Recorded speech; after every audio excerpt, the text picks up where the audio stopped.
vous propose aujourd'hui, dans un nouveau rendez-vous de mon Algérie à moi ou mon histoire algérienne, d'aller retrouver de nouveau un parcours, alors j'aime pas dire atypique ou singulier, mais elle fait partie des jeunes journalistes les plus écoutés de France. Depuis sa cité de Longjumeau, elle rêvait de devenir chanteuse d'opéra. Dans son premier récit, La Maison des rêves, elle entremêle le récit de sa vie et celui du délitement social d'un quartier populaire des années 80 aujourd'hui. Dans ce livre, premier récit que vous livrez, chef Flammarion, La Maison des rêves, c'était quoi la Maison des rêves? C'était un local dans mon quartier d'enfance qui était entre le bâtiment B10 et le bâtiment B11 où des animateurs étaient là. C'était un accueil inconditionnel et on a fait du théâtre d'impro, on a fait des activités, de la danse, on a fait de l'aide aux devoirs, on était occupés pendant les vacances scolaires. Pendant les grandes vacances, fin de journée, les mercredis, c'était un local où on a appris à faire ensemble. C'était ce qu'on pouvait imaginer de mieux en termes de découverte, de rapport à l'autre, je crois, et avec des animateurs qui n'avaient qu'une chose en tête, c'était de nous faire, enfin, d'ouvrir nos horizons. Et ça a été rebaptisé la Maison des Rêves dans le cadre d'un concours qui a été lancé auprès des usagers et usagères de ce local, c'est-à-dire les enfants eux-mêmes. Donc c'est une enfant de la cité La Rocade Bel Air à Longjumeau qui a donné ce nom au local. Cette maison des rêves à laquelle vous faites référence, en fait, aujourd'hui n'existe plus. Non, cette maison des rêves n'existe plus et c'est quand je découvre en fait que cette maison des rêves, c'est même pas qu'elle n'existe plus, c'est qu'elle a été littéralement effacée, quasiment presque détruite, quoi.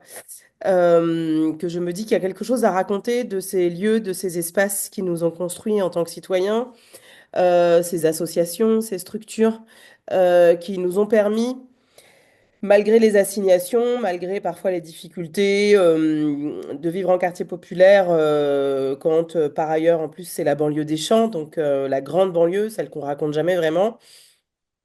Je suis partie de ce fait-là. Pourquoi est-ce elle a été détruite? Pourquoi elle n'existe plus? Et qu'est-ce qui reste aujourd'hui aux gamins qui grandissent dans le même quartier, là où moi j'ai grandi et où j'ai bénéficié de ce que j'appelle les strapontins de la République?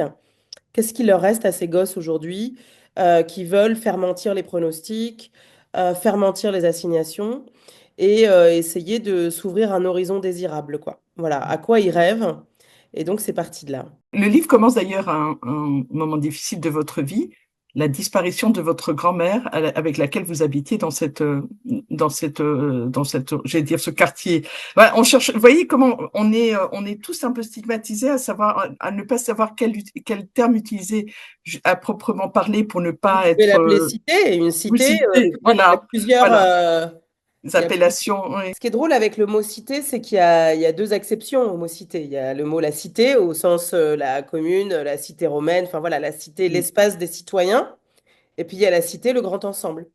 Donc voilà, et en fait, c'est ça qui est drôle, c'est que moi, dans la manière dont j'articule le mot cité dans le récit, la cité, elle a un grand C, elle a un C majuscule. Donc pour moi, c'est aussi un espace, voilà, au même titre que la commune.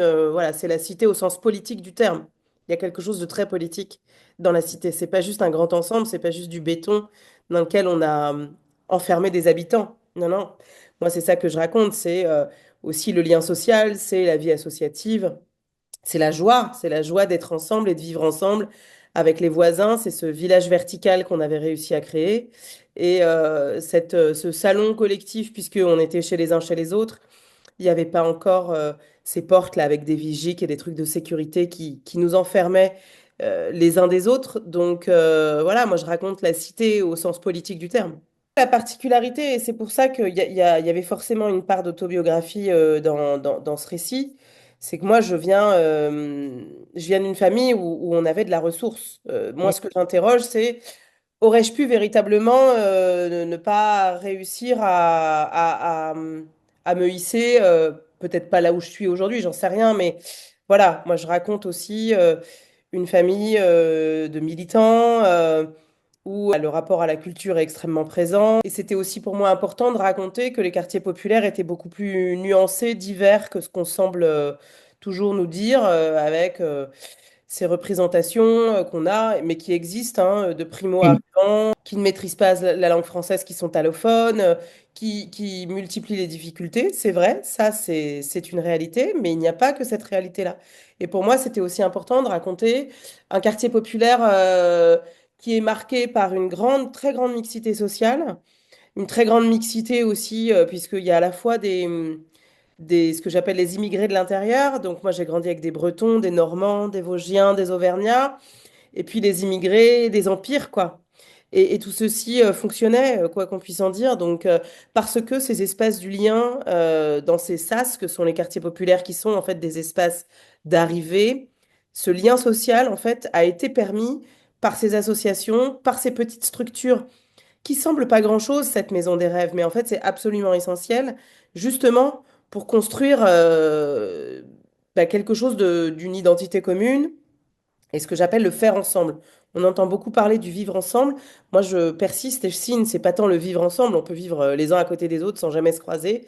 Là, on a fait pendant des décennies, on a fait ensemble, on a fait la fête, on a bouffé beaucoup, beaucoup, beaucoup, beaucoup, beaucoup. On a fait beaucoup, beaucoup à manger, la fête des cuisinières, etc. On a fait des carnavals, on a fait des kermesses, on a milité aussi. Et donc, ça a créé quelque chose d'une forme de cohésion sociale voilà, un rapport au collectif qui a permis aussi à la plupart d'entre nous voilà, de s'offrir peut-être un horizon plus large parce que voilà, on a fabriqué quelque chose ensemble de l'ordre du commun, quoi. Et voilà, et raconter ça, c'était aussi pour moi rendre hommage à ce qu'on n'a jamais raconté des quartiers populaires parce comme on est toujours raconté par les autres, du coup, c'est toujours immensément triste. Charge. C'est toujours la pauvreté, la Mm. tristesse, la grisaille en fait du béton. Ah non, non, non, mais en fait, pour qui a grandi en quartier populaire, la vie en quartier populaire, en général, c'est ultra joyeux. C'est hyper, voilà. Donc c'était aussi pour moi important de se réapproprier ce récit-là en donnant à entendre une autre musique. Et 10 ans après la mort de votre grand-mère, donc vous êtes retourné à Longjumeau et de tout ce que vous évoquez de cet univers dans lequel vous avez grandi, les immeubles sont toujours là, mais tout a changé en fait. Vous avez retrouvé des amis, des voisins, euh, et vous vous rendez compte que c'est que les associations, les services publics et les valeurs qui ont donné force à ces quartiers, à ces cités, ont disparu. Je découvre qu'effectivement, alors le quartier avait déjà commencé à glisser avant même le décès de ma grand-mère, parce qu'il a été percuté notamment par le narcotrafic. Et ça, l'actualité nous le démontre régulièrement. C'est quelque chose qui fait que ça déstabilise complètement le lien, justement. Ça déstabilise complètement le tissu social. Ceux qui ont l'opportunité et la possibilité financière de partir partent. Ils sont remplacés par des gens qui sont bien plus précaires. De manière automatique, il y a aussi des logiques de territoire où les narcotrafiquants en fait prennent le terrain et le quartier vous appartient plus. Il faut enfin, montrer patte blanche pour rentrer chez soi. Vous pouvez pas inviter des gens. Les parties communes des bâtiments peuvent être des cachettes. Voire on va enrôler en fait dans le quartier, dans certains escaliers des nourrices pour pouvoir cacher du matos. Tout ceci, en fait, finit par vraiment complètement déstabiliser le quartier. Et ce que je raconte, finalement, une fois que voilà, le narcotrafic, la drogue a percuté le quartier, c'est que ma grand-mère décède et quand je reviens 10 ans plus tard, c'est une ville qui a glissé, c'est même plus le quartier. C'est-à-dire que ce qui, moi, me saute aux yeux, c'est qu'on est finalement dans de telles logiques concurrentielles. Les quartiers populaires avec les zones rurales sont les premières victimes en fait des concurrences territoriales et des choix d'optimisation des services publics parce que c'est comme ça qu'on les appelle parce qu'il faut rationaliser. Donc, on ferme un hôpital parce qu'on va en ouvrir ailleurs. La gare, en fait, elle relie plus Paris parce qu'en fait, il faut créer le Grand Paris. Et donc, bah, vous, c'est pas grave si elle relie plus Paris. Vous allez faire un truc de banlieue à banlieue. Et donc, le lien à Paris est encore plus long. Faut se bagarrer pour garder les bus, justement, qui vous emmènent d'un point A à un point B. C'est aussi la piscine parce que la ville s'appauvrit. Donc, la piscine, en fait, elle ferme. Elle n'est même pas remplacée. Alors que c'était le premier équipement qui était utilisé par les habitants. C'est la crèche familiale aussi qui ferme. Enfin, moi, je reviens dans une ville qui est percutée par la mise en concurrence des politiques publiques. Et des donc, moi, ce quartiers que je voulais raconter métropolitains. par ce biais-là, c'est que les quartiers populaires sont déjà des victimes des logiques de politique publique qui font que bah, le droit commun, vous n'y avez pas accès quand vous êtes en quartier. Et ça a été documenté par plein de rapports. C'est-à-dire que l'égalité devant les services publics en quartier populaire, elle n'existe pas. Mais aujourd'hui, en fait, ce qui est de l'ordre d'une zone presque d'expérimentation, les quartiers, c'est presque une zone d'expérimentation des politiques publiques, bah, aujourd'hui se retrouve en population générale. Et vous avez des villes moyennes, comme Longjumeau où j'ai grandi, qui se sont détachées complètement parce que elles ont sacrifié sur l'autel de la rationalisation, sur l'autel des concurrences territoriales, où avec les logiques métropolitaines, bah, il y a les gagnants et les perdants. Et là-dedans, bah, la ville, elle est perdante. Donc moi, quand je quitte un quartier qui est en difficulté, et je retrouve un quartier qui est encore plus en difficulté parce que par ailleurs, dans ces logiques-là, on a puni les habitants. On a muré le quartier pour éviter en fait que le narcotrafic ne déborde. Euh, la logique, elle est essentiellement sécuritaire. Il y a très peu d'adultes, il n'y a plus d'animateurs sur le quartier en tant que tel. Depuis quelques années, alors on voit à nouveau des gamins jouer dans la rue, mais pendant quelques années, en fait, il n'y en avait plus.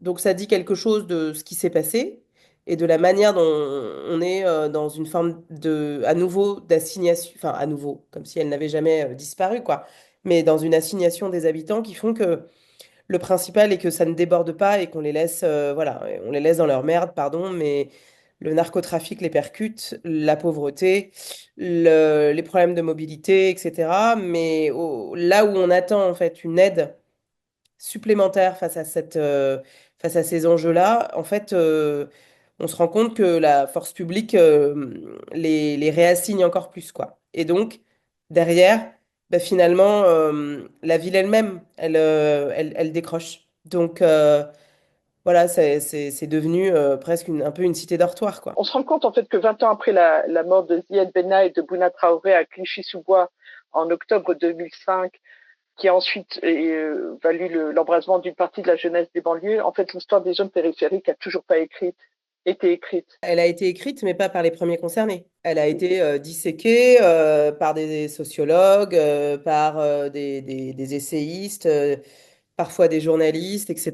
Mais les premiers concernés là-dedans, voilà, on les entend assez peu, quoi. Donc De c'est ce que pour vous moi êtes. important aussi de se Oui, dire qu'il faut qu'on reprenne la parole parce que on a toujours tendance à penser que nos récits sont mineurs parce que on est dans le domaine de l'anecdote, etc. Mais en fait, c'est pas du tout le cas. Voilà, c'est oui, important en fait de porter ces histoires-là aussi.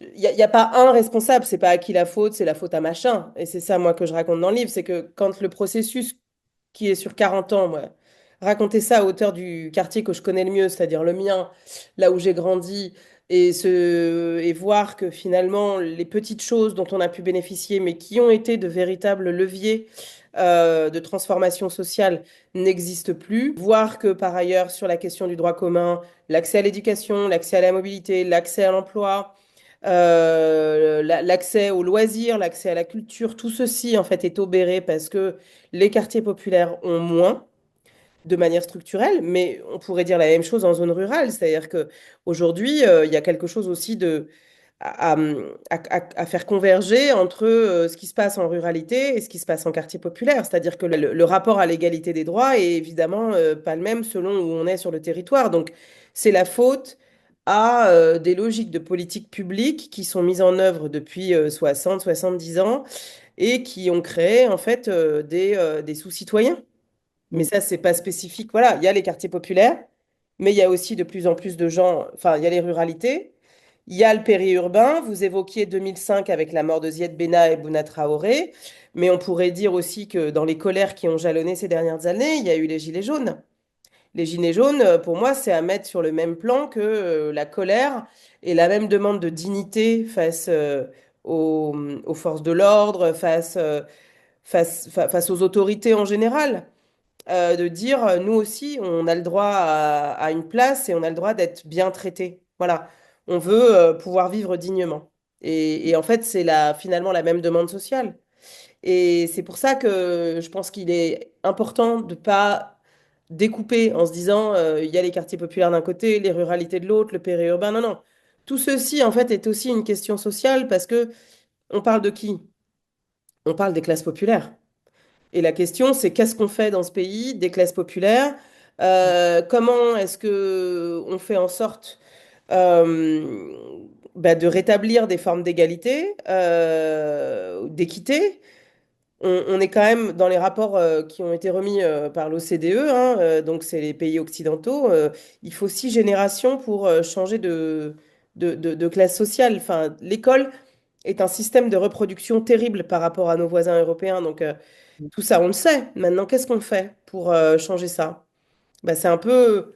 Moi, c'est la question que je me pose, mais je me la pose bien même plus largement qu'au travers de ce livre. C'est-à-dire que le niveau d'assignation et les logiques de déterminisme qui font qu'en fait, vous reproduisez des schémas sociaux qui sont ceux de vos parents. Les enfants d'ouvriers deviendront ouvriers eux-mêmes. Mais moi, j'ai pas de problème avec le fait d'être ouvrier. Le problème, c'est comment expliquer que ces métiers du soin, que ce soit les femmes de ménage, les dames de cantine, les personnes qui travaillent dans les EHPAD, ceux qui ramassent nos poubelles, ceux qui sont voilà, des métiers manuels sont moins considérés que l'école blanc. Et ça, c'est un système extrêmement fort en France. Vous n'avez pas ça en Allemagne, vous n'avez pas ça en Autriche, vous n'avez pas ça en Suisse, vous n'avez pas ça en Australie. Et ça dit quelque chose aussi de la place que chacun occupe dans une échelle sociale qui fait que voilà, cette demande de dignité, c'est aussi la possibilité de bien vivre, c'est la possibilité d'être respecté, c'est la possibilité de trouver sa place et de ne pas avoir le sentiment d'être celui sur lequel le système repose, quitte à être sacrifié, quoi. Nora, vous êtes beaucoup engagée au quotidien dans de nombreux réseaux associatifs et vous accompagnez des habitants de quartiers populaires et de zones rurales. C'est une manière de rendre aussi au quartier, à la vie, ce qu'elle vous a donné, ce qui vous a permis de, voilà, un jour d'avoir l'ambition d'ambitionner, alors pas de devenir chanteuse d'opéra, mais de réaliser un rêve et d'être entendu par le plus grand nombre aujourd'hui sur les ondes de radio. Moi, pour moi, ce qui était important, c'est de me dire, voilà, moi, j'ai bénéficié de structures avec une philosophie qui était celle de l'éducation populaire, enfin, qui est celle de l'éducation populaire, c'est apprendre par le faire. Voilà, il n'y a pas quelqu'un qui nous donne des cours magistraux, tu vas faire et puis tu vas apprendre. Et je sais à quel point ça a été vraiment quelque chose de miraculeux, quoi. Voilà, donc pour moi, dès que j'ai eu un peu de temps, très vite, je me suis engagée et donc je fais des ateliers encore aujourd'hui, notamment d'éducation média à l'information.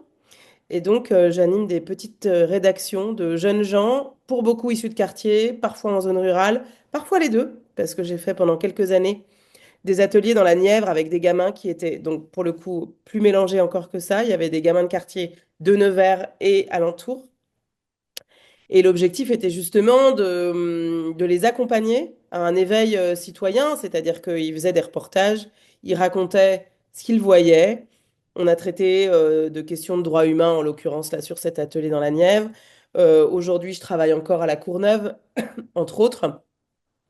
Et l'objectif est juste de dire, voilà, on va rendre un peu, et puis si ça peut poser une graine, voilà, je plante des graines, je ne sais pas ce qui va pousser ou pas, mais au moins elle aura été plantée.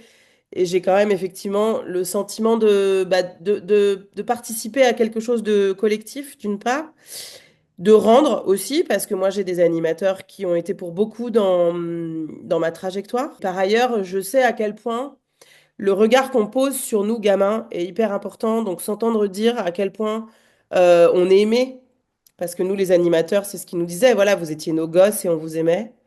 En fait, voilà, je me dis, peut-être juste le fait d'avoir un regard qui est posé sur soi et qui est différent de ce qu'on entend en allumant la radio, en regardant la télé, toutes les horreurs. quand on est gamin et quand on est en quartier et qu'on n'a pas les mêmes chances, parfois on a même encore plus de difficultés et de s'entendre dire, tu vas voir, tu vas être super, ça va être génial, on croit en toi. Bah, parfois ça a voilà, ça fait des petits miracles et je me dis, bon, bah, au moins, ça aura, voilà, on participe. Chacun Oui. participe à sa hauteur. Je rappelle, hein, si vous m'autorisez, juste une lecture rapide d'un paragraphe de votre livre, La Maison des Rêves, qui est paru à la fin de l'été chez Flammarion.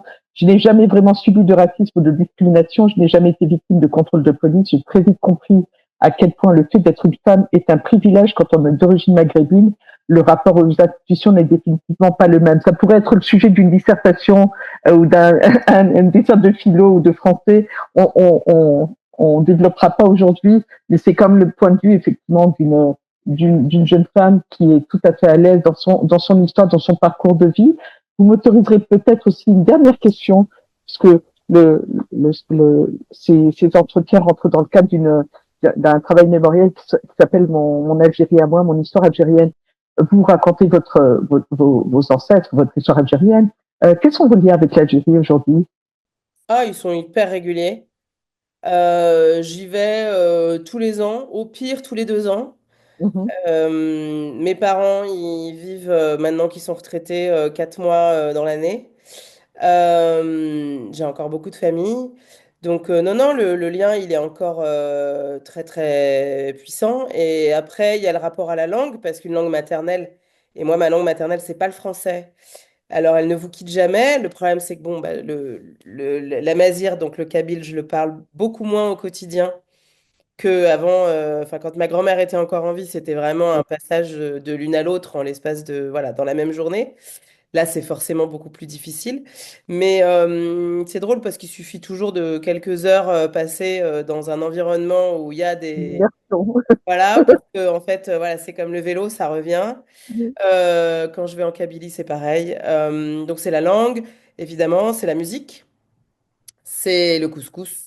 Enfin, c'est le couscous, c'est les plats typiques. Alors, il y en a certains que je sais cuisiner, d'autres, je me dis qu'il faut vraiment que j'apprenne, mais pour ça, il faudrait que je fasse un stage de plusieurs semaines auprès de mes tantes pour pouvoir m'y mettre. Mais non, non, le rapport, il est encore extrêmement fort. Mm. Il est bien entré. J'ai bien compris que c'est une source de fierté pour vous et Ouais, bien sûr, pour vos évidemment. proches.